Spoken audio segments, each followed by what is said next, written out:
You get to watch a lot of television when you're unemployed, is all I'll say. For the record, I'm not unemployed anymore, but I did finish 5 shows and give another 5 a shot. I understand those are rookie numbers for most fans of anime seasonals, but for me, that's a pretty high volume. Anyway, let's get started with the shows that I dropped. Heavenly Delusion takes place in a post-apocalyptic world where our two heroes navigate decimated cities looking for food, shelter, and an ultimate destination. At the same time, there is a sealed off, well off world where our young inhabitants know nothing about the horrors outside their own walls. I dig the premise of the show and I really like the art style. It reminded me a lot of Megalobox, but unfortunately, Heavenly Delusion never really grabbed me as tightly as Megalobox did.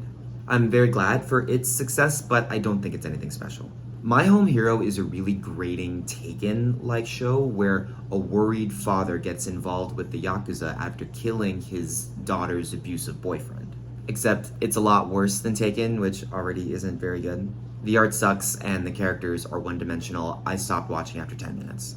And this was not the worst show I gave a shot to this season. The Dangers in My Heart is billed, at least, as a show about a pretty schoolgirl and a young boy who fantasizes about killing all of his classmates.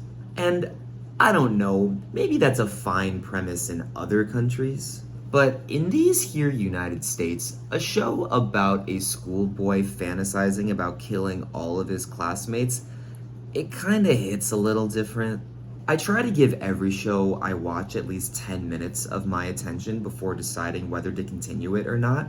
I gave this show like 30 seconds and I left it as swiftly as I entered. Maybe it got better as the season progressed, but I'm not gonna find out.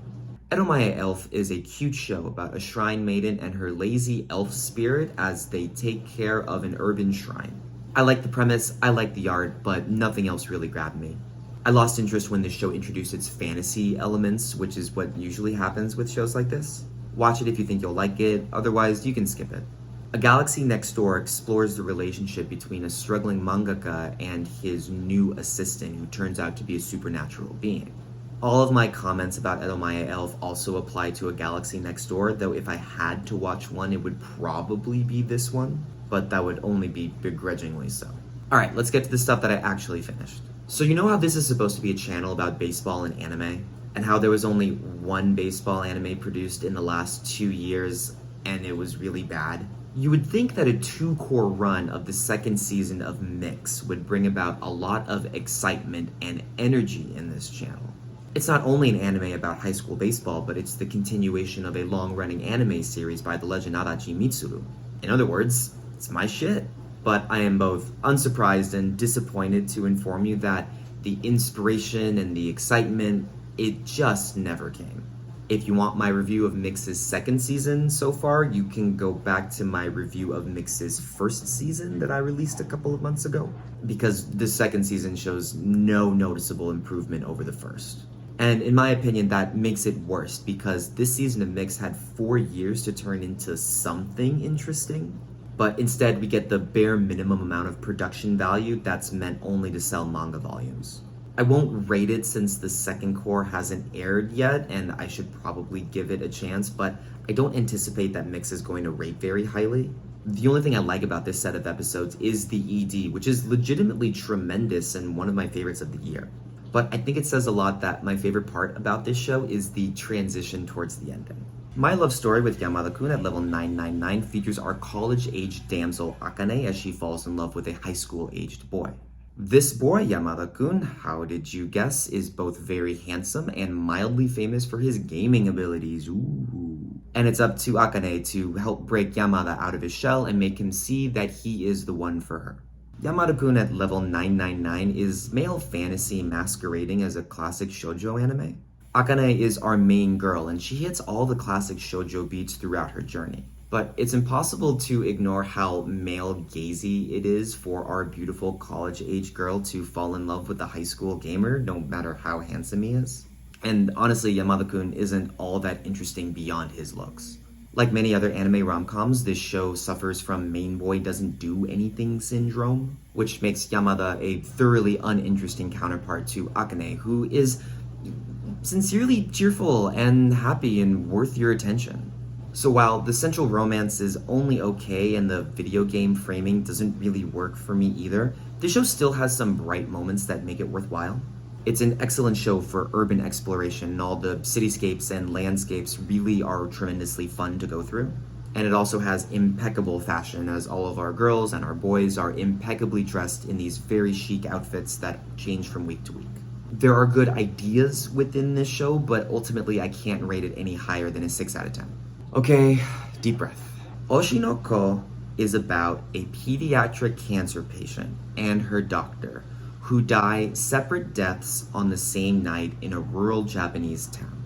They then both get reincarnated as the fraternal twins of their favorite pop idol, who happens to be one of the music industry's biggest stars. But because she can't be exposed to scandal, her children officially live in secret as the children of her agent. A few years later, a violent stalker murders the pop idol and then takes his own life, leaving the children orphaned without any idea of who their father is or where their life is going to take them next. And so the children honor her mother's memory by following in her idol footsteps in the case of Ruby, and committing to learning about her past in the case of Aqua. And all of this happens in just the first episode, which was so highly anticipated that it was turned into a feature-length film that was screened all over Japan early in the spring. And everybody lost their shit. It made so much money, it got so much press, and for a few weeks it was actually the #1 rated anime of all time on my anime list. I had zero interest in this show initially, but even I couldn't ignore the buzz, and so I sat down to watch the 90-minute first episode. And I hated it.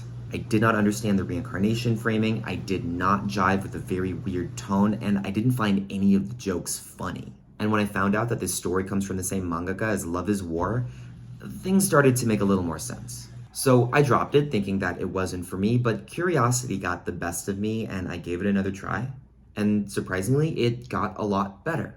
Oshinoko is designed to capture a wide range of attention, with its harem tropes and glossy production and modern technology and sensibilities. But at its core, it's an examination of the dark side of the Japanese entertainment industry, something that both Aggretsuko and Odd Taxi have done very recently and very well. And though those two shows do it much better, Oshinoko still shines in some aspects. The parallel storylines we get after the first episode examine Ruby's desire to become an idol and Aqua's blossoming acting career. I personally don't care for Ruby's storyline, and I think the show suffers a lot for focusing on it a bit too much. But Aqua's storyline has some genuinely impressive moments, mostly revolving around the reality show arc. Beyond taking down the facade of reality television, especially in Japan, this arc also shows how much social media dogpiling can affect the psyche of an individual. In this case, Akane, one of the actors in one of Aqua's teen matching romance reality show. Pressured by her agency to stand out more, Akane decides to play the role of the show's villain in comparison to the show's Belle Yuki, and the fans decide to attack. And seeing how deeply Akane descends into helplessness because of this social media dogpiling was truly one of the most affecting things I've ever seen in anime. It's up there with Sangatsu no Lion's bullying arc in examining the descent into mental frailty.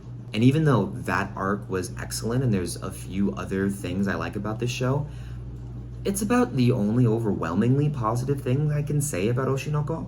Even throughout this season, it doesn't get any funnier, it doesn't really get any smarter than it did in the first episode.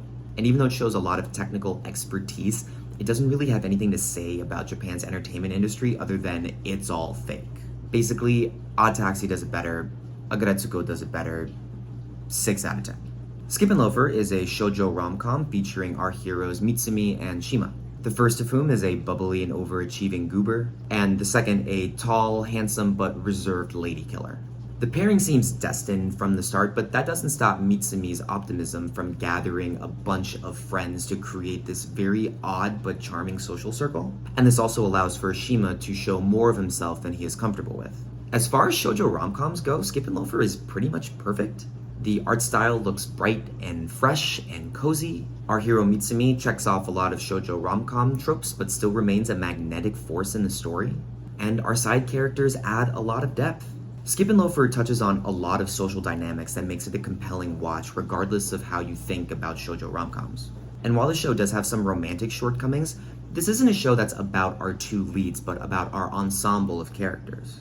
And the execution, from the plot points to the outfits to the music, is all A+ fantastic. But I do have two gripes with this show that keep it from reaching the top. A lot of love should be given to this show for presenting Mitsumi's caretaker now as a publicly facing trans woman. And the show certainly attempts to break a lot of stereotypes in presenting now as a responsible citizen and wholeheartedly good character. But the show has a couple of missteps with now, like when they have her present as a man when trying to go incognito spying on Mitsumi at the zoo, or when she asks Mitsumi's friends to inform their parents that she is a man when they're staying over at her house, which is factually incorrect. This might be more of a symptom of a brutal trans experience in Japan than the show actually messing things up. And this may just be me applying a Western perspective to a cultural aspect that I just don't fully understand. But if Skip and Loafer is any indication, then the trans experience in anime continues to use some work. My second gripe is a little bit stronger, and it's that Skip and Loafer doesn't really have an edge to it. And I think that's by design, since I think Skip and Loafer is a show that's meant to distract its audience from the ongoing peril of everyday life. And it certainly does that, but there's never really a moment in this show where I feel like our heroes experience any sort of discomfort. Our side characters certainly do, but our main characters seem destined from the start, and there doesn't ever seem to be anything that gets in the way of their eventual pairing. That ethos severely limits the conflict of this show and prevents it from making it something that I want to watch over and over and over again.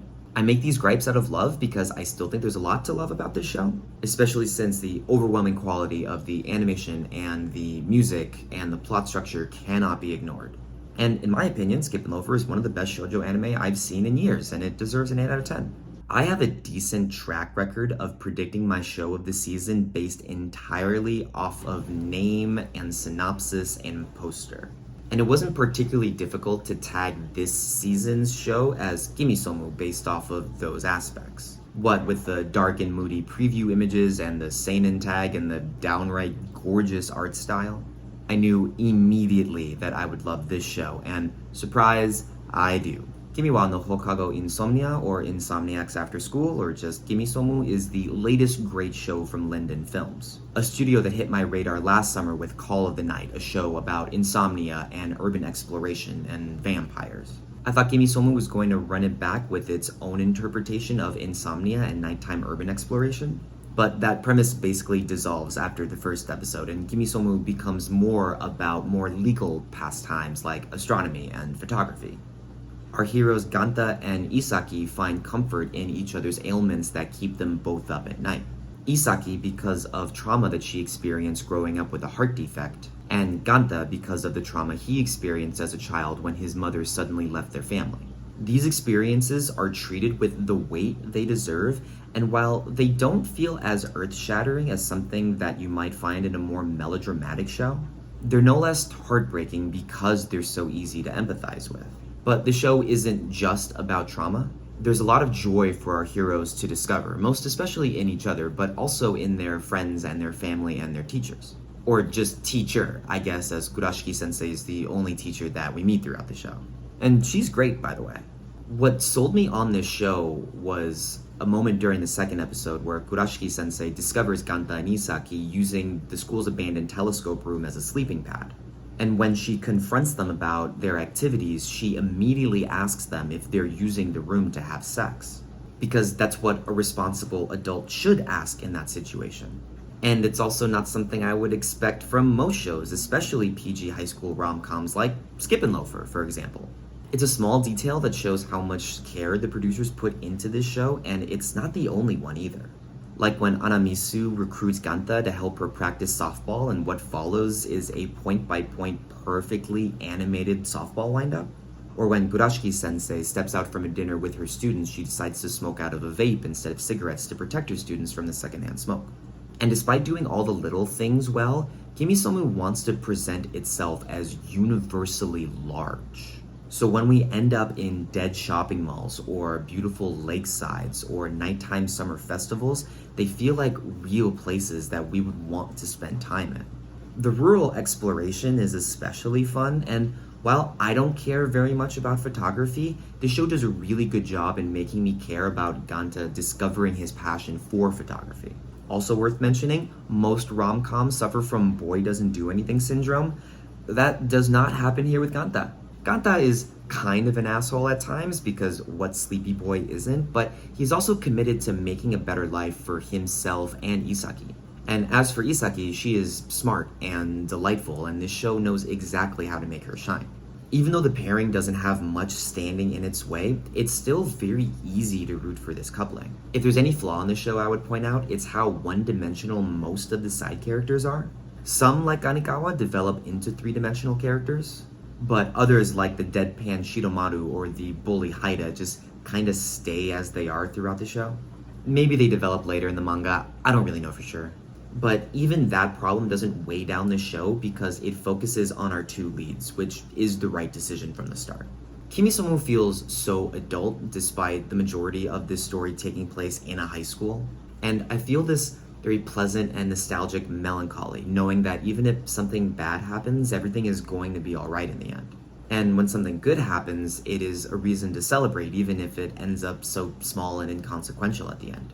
It's not often I come across a rom-com that presents its pathos with so much grace and understanding. Kimisomo doesn't aim for melodrama, nor is it trying to make any grand statements about love or health or life. It just very wonderfully presents what we already know. Find something to do and someone to love, and you're probably gonna be okay. I love this show very much. It gets a 9 out of 10 for me. Get some sleep, everyone.